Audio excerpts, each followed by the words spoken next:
Hello everyone, আসসালামু আলাইকুম। আজকে আপনাদের জন্য আমি নিয়ে আসলাম একটা চিকেন ফ্রাই রেসিপি। এই রেসিপিটি আমি বাসায় প্রথম ট্রাই করলাম। আশা করি আপনাদের ভালো লাগবে। চলুন শুরু করি রেসিপিটি। প্রথমে আমি চিকেনের প্রথম যে লেগ পিসগুলো সেগুলো নিয়েছি। ভালো করে ধুয়ে পরিষ্কার করে আমি পানিটা শুকিয়ে নিয়েছি।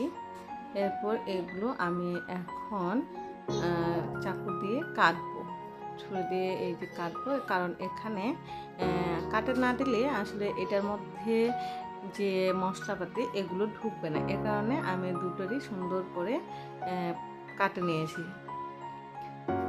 এরপর কড়াইতে একটু তেল দিয়েছি। কড়াইতে তেল দিয়ে এর মধ্যে কেটে রাখা, সামান্য একটু তেল দেব, এর মধ্যে কেটে রাখা পেঁয়াজ কুচিগুলো সামান্য হালকা ব্রাউন কালার হয়ে গেলে এর মধ্যে আমি একে একে সব মশলাপাতি দিয়ে দেব। প্রথমে আমি দিলাম মরিচের গুঁড়া, তারপর দিব হলুদের গুঁড়া, পরিমাণ মতো হলুদের গুঁড়া দিয়ে গরম মশলার গুঁড়া, এরপর দিচ্ছি জিরা গুঁড়া। সব উপকরণ দিয়ে নিলাম। এরপর ভালো করে মশলাটাকে কষাই নেব। মশলাটা সুন্দর করে কষানো হয়ে গেলে আমি একটু সামান্য পরিমাণ লবণ দিচ্ছি, পরিমাণ মতো আর কি, যে যার স্বাদ মতো দেবেন। দেওয়ার পর মশলাটুকু ভালোভাবে কষিয়ে নেওয়ার পর আমি এর মধ্যে চিকেনের পিস দুটো দিয়ে দেবো।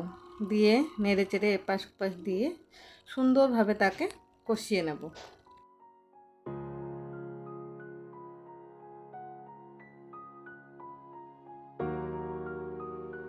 চিকেনটা খুব ভালো করে এপাশ ওপাশে কষানো হয়ে গেলে এবং একটু ঢেকে সিদ্ধ হওয়ার পরে এর মধ্যে দিয়ে দিচ্ছি আমি গুঁড়ো দুধ দিয়ে ভালোভাবে এপাশ ওপাশ নেড়ে আমি এটাকে তুলে নেব।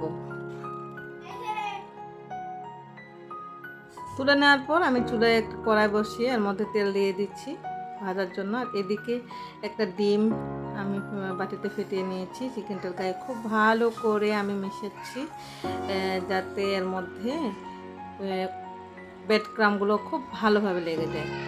আমি খুব ভালো করে ব্রেড ক্রাম্বগুলো গায়ের মধ্যে লাগিয়ে নিচ্ছি এপাশ ওপাশে।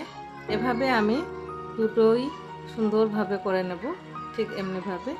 এরপর চুলায় দিয়ে দিলাম একে একে দুটো লেগ পিস। দেওয়ার পরে সুন্দরভাবে লো হিটে এটাকে ভাজতে হবে। দেখেন আমি কি সুন্দর করে কালার করে ভেজে নিচ্ছি। চুলার আঁচটা একটু কমাই দিতে হবে। এই যে আমার ভালোভাবে ডিপ ব্রাউন কালার হয়ে ভাজা হয়ে গেছে। এরপর তুলে নিলাম। দেখতে অনেক ক্রিস্পি এবং লোভনীয় হয়েছে, অনেক টেস্টি দেখতেও মনে হচ্ছে। আর এর সঙ্গে শুধু আমি চিকেন ফ্রাই করিনি, তার সঙ্গে করেছিলাম পরোটা। আমার ছেলে মেয়েগুলো ওই পরোটা দিয়ে সুন্দর করে খাবে, এ কারণে পরোটা তৈরি করছিলাম। আমার ছেলে তো ভিডিও করতে করতে খাওয়া শুরু করে দিয়েছে। আর এই যে মশলার যে ঝোলগুলো ছিল একটা আমি রেখে দিয়েছি পরোটা দিয়ে খাওয়ার জন্য। এই দেখেন ছেলে বসে পড়েছে একদম সুন্দরভাবে খাওয়ার জন্য। দুজনে খুব মজা করে খাবে।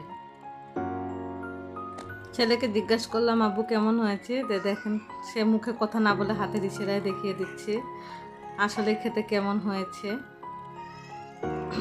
এভাবে বাচ্চাদের ছোট ছোট আনন্দগুলো বাসাতেই দিতে পারেন, তারা মজা করে তৃপ্তি করে খাবে।